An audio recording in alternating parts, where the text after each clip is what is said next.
Bonjour à tous et bienvenue sur le plateau d'Un cœur qui écoute, votre émission de spiritualité. Eh bien aujourd'hui, nous avons la chance d'avoir un invité qui vient de Belgique et qui s'appelle Floris. Bonjour Floris. Bonjour Cyril. Floris, c'est votre prénom? C'est mon prénom, mon nom de baptême, oui. Et je l'ai pris aussi comme nom d'artiste quand j'ai commencé à dessiner, publier des livres, c'est un nom assez unique. Donc, Oui, il n'y avait pas d'autres personnes qui avaient ce nom-là. Donc vous venez de publier aux éditions des Béatitudes La fabuleuse aventure de la prière. Eh bien, ça ressemble à une bande dessinée en fait. Oui, c'est peut-être un piège, oui. Voilà. Mais c'est un peu plus compliqué que ça. Vous allez pouvoir nous en parler dans un instant. Juste avant, merci de nous lire un extrait de texte de votre choix. Oui. C'était toi. Perdu au fond de mes pensées, je pensais à toi, comme tout le temps. Perdu au fond de mes souvenirs, ton visage me revient et m'attire. C'était toi que j'attendais depuis ce temps. C'était toi que j'attendais depuis longtemps. C'était toi qui m'avais pris par la main. C'était toi pour qui chaque jour mon cœur bat. Maintenant tu es là, je ne cesse de vouloir être dans tes bras. Maintenant tu es ma vie, celui pour qui chaque jour je vis. C'est de qui ? Ça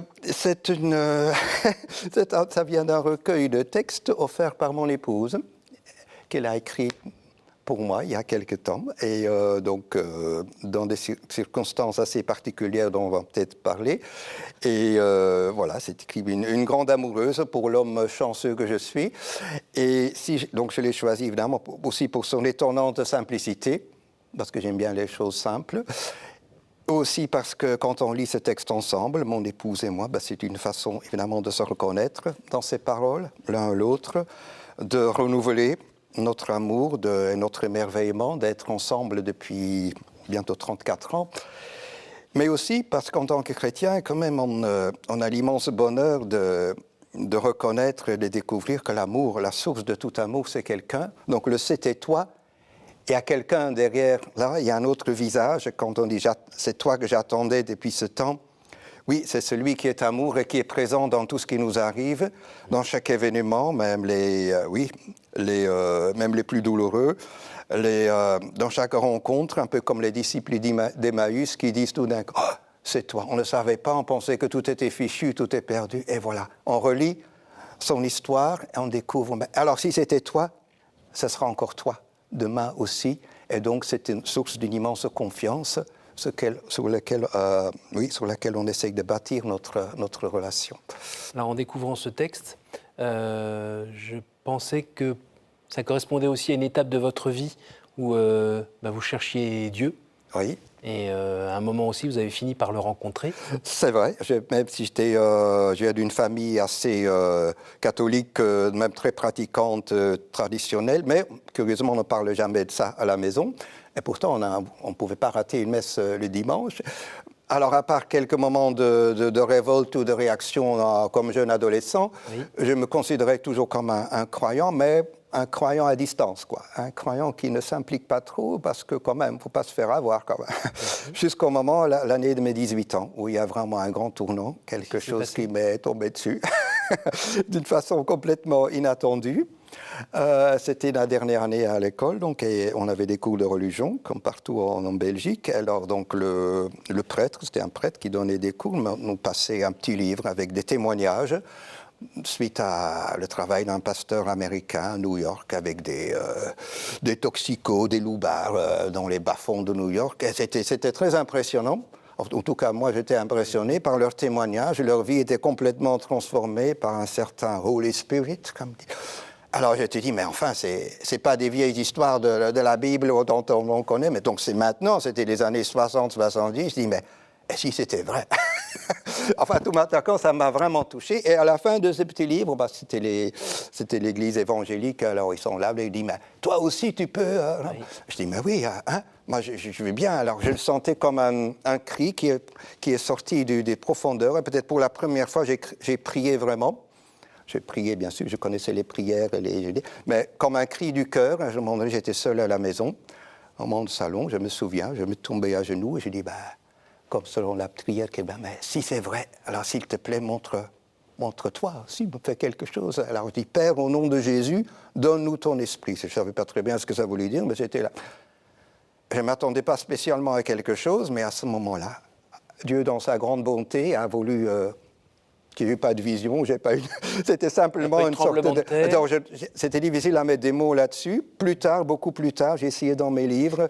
Alors ici, par exemple, la page... J'en en parle dans page 71. On voit un petit bonhomme à genoux là, tout perdu là, et il y a un grand cœur qui s'ouvre, et il y a comme une cascade de tendresse et d'amour qui se déverse. On voit les petits yeux qui sortent. Ben, qu'est-ce qui m'arrive là? C'est un peu ça, parce que comment exprimer cela? J'avais envie de le dire aux autres, mais d'abord j'étais trop timide là. Je dis, mais non, c'est qu'est-ce qui m'arrive? En tout cas, je savais que je ne pouvais pas être comme avant, qu'il y a quelque chose qui allait changer. En quelques instants, même si j'avais encore tout à apprendre, j'avais tout compris. Oui, je suis aimé, Dieu existe, c'est vrai, le Christ est vivant. Mais j'avais encore tout le parcours est encore à vous entendre, on sent bien que ce n'est pas un souvenir poussiéreux. C'était un jour précis, ça vous anime le 7 avril, 18 à 15 heures de l'après-midi. Donc c'est comme des rencontres qu'on oublie. Ça vous anime encore aujourd'hui? Oui, en parlant, en évoquant, ça me donne des frissons. Et alors après, une fois qu'on a cette rencontre, après, c'est facile, il y a une ligne rouge qui suffit dessus? Pas du tout. Pas du tout, non. J'ai été beaucoup de zigzags et de recherches. Heureusement, j'ai pu rencontrer d'autres personnes. C'est tout nouveau. Moi qui allais à la paroisse là, j'ai vu des gens qui ont vécu à peu près la même chose, mais différemment. Des témoignages, des rencontres. Je lisais beaucoup de livres sur la spiritualité, parce que j'étais comme un affamé. Je voulais tout savoir, quoi. Et suite à cela, peu à peu, il y a cet appel à une prière, à une vie de prière. C'était difficile à définir, mais je savais peu à peu, dans les années qui suivaient, je dis, c'est ça que je dois faire. Et cet appel à la prière m'a conduit peu à peu aux portes du couvent des Carmes. J'étais encore très jeune, j'avais à peine 20 ans, même pas 21 ans. Mes parents ne me comprenaient rien.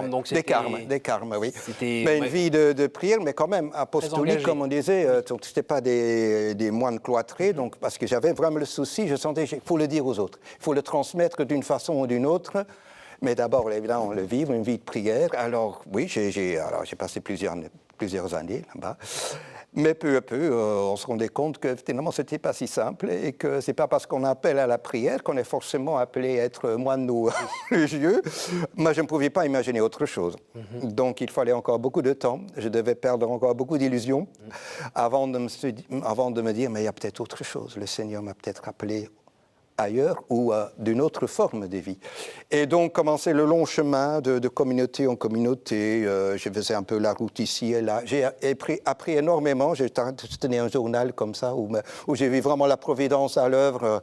Et vous n'avez pas eu de moments un peu de légère désespérance? Oui, quand même. Parce que c'est surtout sympa, le mais ça va regard s'arrêter aussi quand? des autres. Oui, quand même, c'est pas continuer comme ça toute ta vie. Des gens très sérieux, qui très raisonnables. C'est la famille, ça?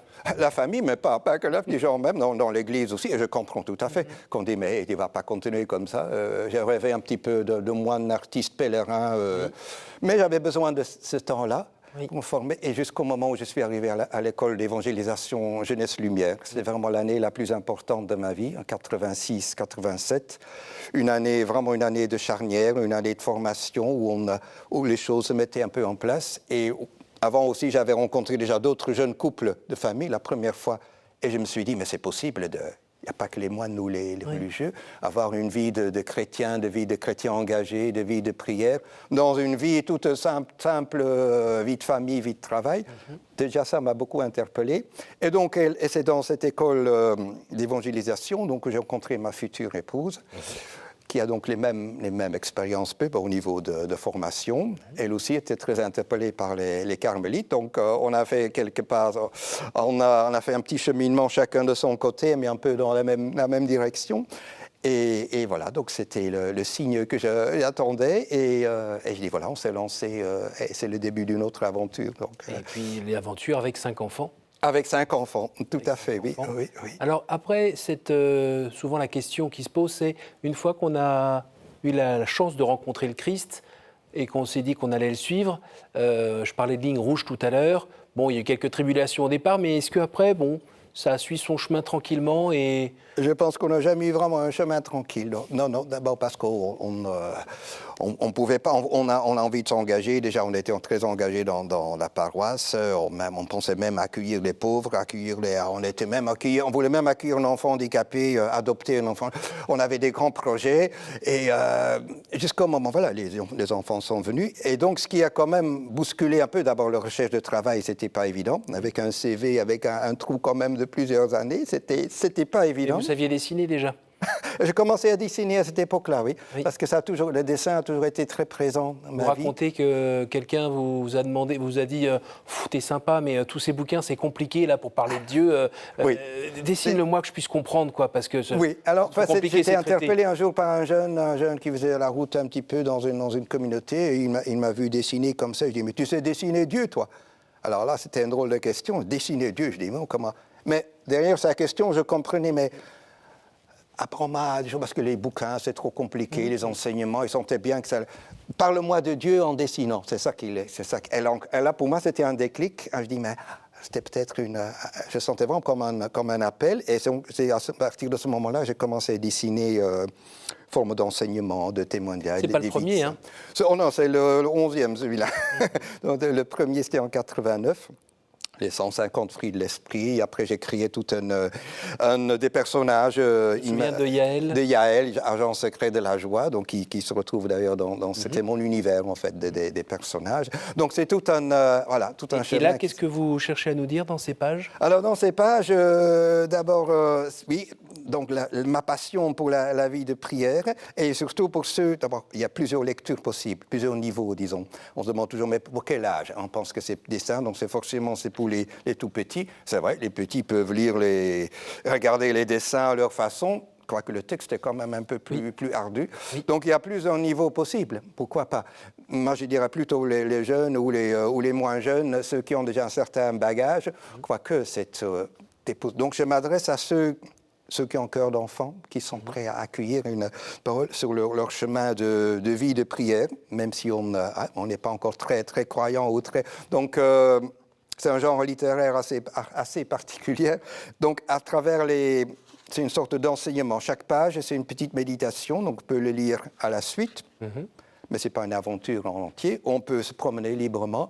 Je crois que le plus important, c'est prendre du temps. Alors, si on le lit à la va-vite, un peu comme une petite bédo, oui, c'est bon, c'est pas mal. Voilà, je crois qu'on passe à côté. Est-ce qu'il y a votre métier qui vous a aidé à raconter un peu ces petites... Oui, donc depuis 2004, je suis professeur de religion. Donc c'est assez particulier en Belgique, donc dans les écoles officielles. Il y a le cours de religion donné par un maître qui vient exprès pour cela. Donc j'ai 5 écoles où j'enseigne, des petits de 6 à 12 ans, pardon. Et donc j'ai toutes les classes pour ceux qui s'inscrivent dans mon cours. Donc c'est des parents qui choisissent l'option pour un peu expliquer le contexte. Et donc évidemment mes dessins sont à la base de mes cours. Et ils sont même toutes les religions? Alors chacun, donc on a le choix. Donc s'il y a des musulmans, ils vont chez leur professeur. Mais dans mon cours, évidemment, aborde aussi les autres religions, évidemment. Là, oui. Alors vous parliez tout à l'heure de handicap. Oui. Car vous aviez songé à peut-être adopter un enfant handicapé. Oui. Il n'y a pas eu besoin de le faire. Mais il est venu tout seul. Voilà. Oui, c'est notre 3e enfant, notre Johan, qui est venu en 93, suite à une naissance très prématurée. 7 mois, à peine 7 mois et demi, donc c'était au moins le 7 mois. Et donc il a gardé un handicap depuis la naissance. C'est un infirme moteur cérébral, donc c'est un handicap physique. Évidemment, ça a secoué toute notre vie de couple et notre vie de famille, surtout parce qu'au début, on ne savait pas très bien. Le diagnostic n'était pas très clair. Et peu à peu, c'est lui, le petit Johan, qui nous a entraînés dans un monde nouveau. Le monde handicap, le monde de... Ça aide à grandir dans sa foi, cette épreuve? Oui, c'est quand même quelque chose. Mais on a dû voir autrement, découvrir le Seigneur aussi présent dans ses fragilités, dans la personne démunie, dans les personnes différentes. Et la vulnérabilité? Oui. Tous les jours? Tous les jours. Et donc, c'est Johan, en fait, qui m'a amené à la communauté de l'Arche, où j'étais éducateur pendant plusieurs années. Sinon, j'aurais jamais pu songer à... Et donc là, c'était avec des adultes handicapés. Et là, finalement, j'ai découvert qu'en fait, c'est eux qui nous enseignent un peu comment être plus humain et qui révèlent un peu le handicap qui est en nous, quoi. Et c'est pour ça qu'ils sont qui nous dérangent peut-être un peu. Et je me souviens un jour, l'institutrice, Johan, dans sa classe, il avait 12 ans à peu près. Si tu as une baguette magique, qu'est-ce que tu ferais? C'était la génération Harry Potter. Donc, alors il dit, mais et Johan répondait, mais que tout soit accessible aux personnes handicapées. Alors, je dis, mais peut-être nous, à sa place, on dit, mais enlève mon handicap pour que je sois comme tout le monde.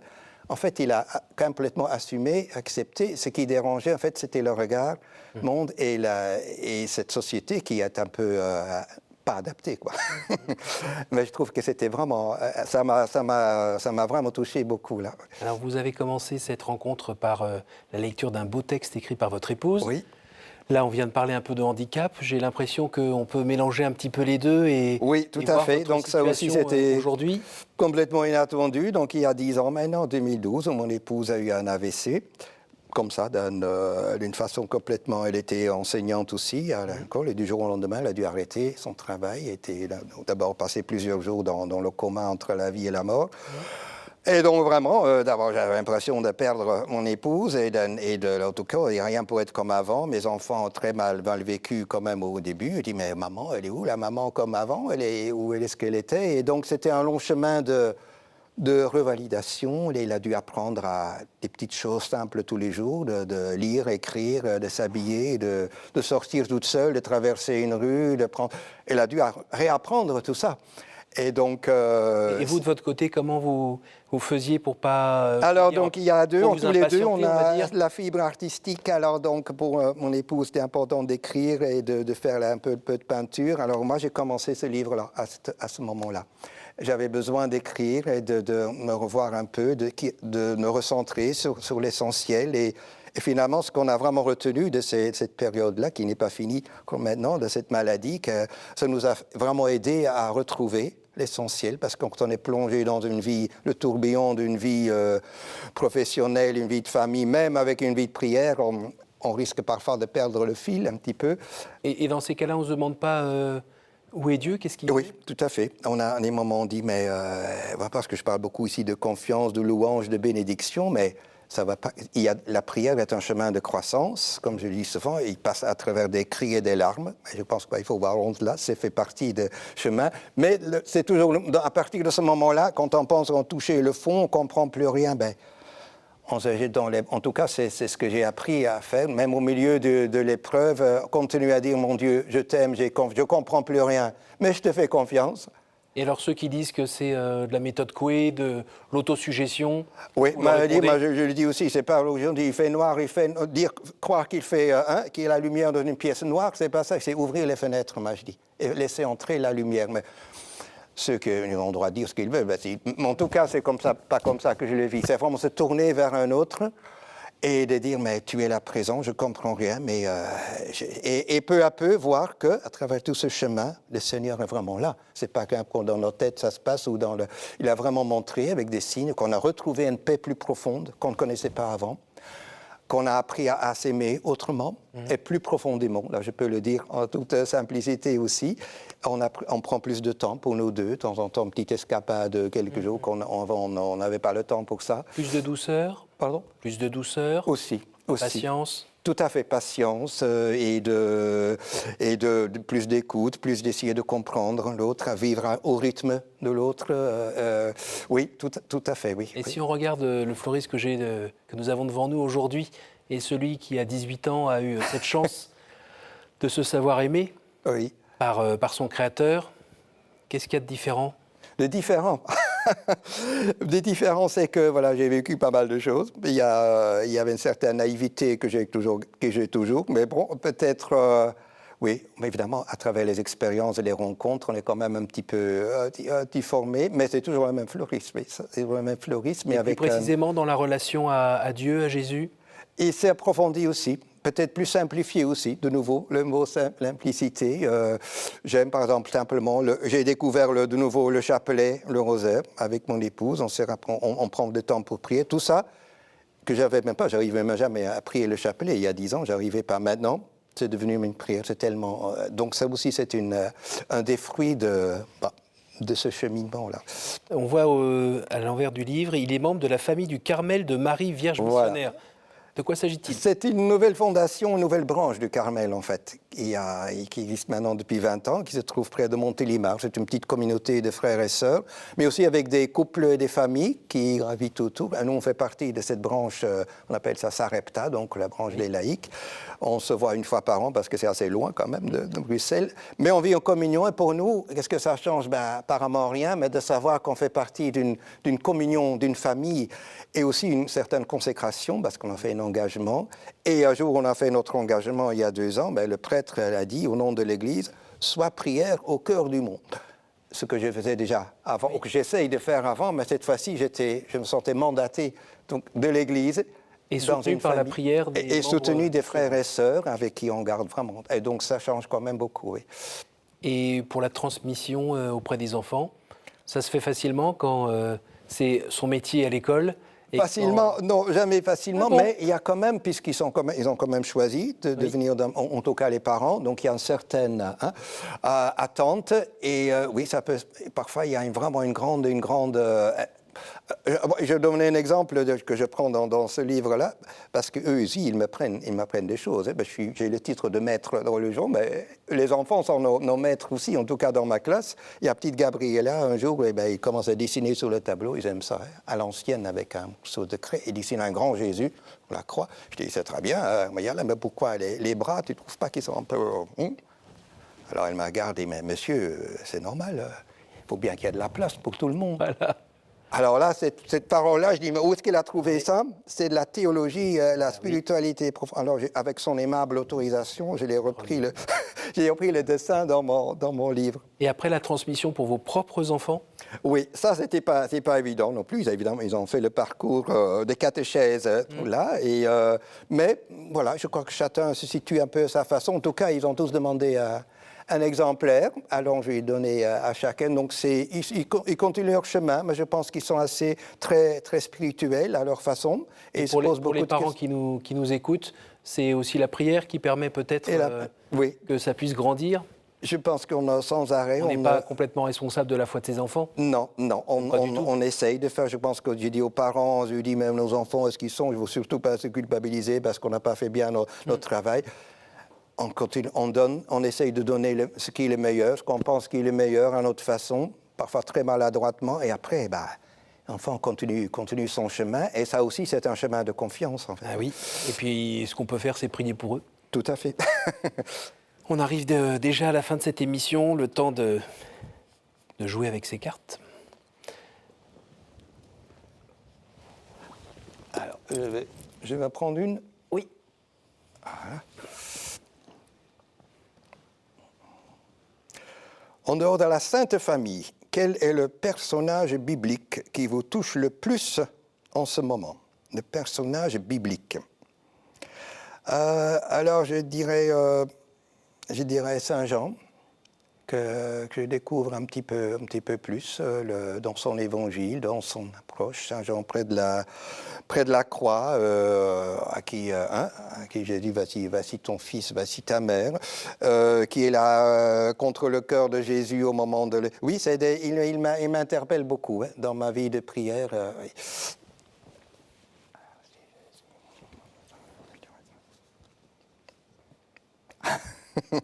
Au jour du jugement, qu'aimeriez-vous que Dieu vous dise? Entre dans la joie de ton Seigneur.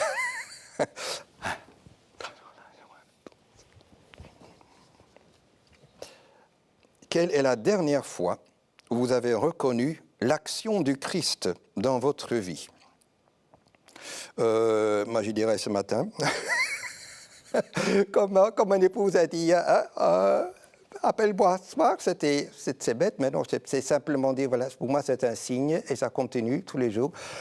L'action du Christ, peut-être un peu plus largement, il y a une semaine, il manquait encore quelques élèves pour avoir un temps plein, j'ai confié cela, et juste pile poil au bon moment, un élève qui arrive, pour moi ce sont des petits signes que que Jésus est présent. Eh bien, merci Floris, merci d'être venu de Bruxelles pour nous partager avec simplicité ce témoignage de vie, ce témoignage de foi.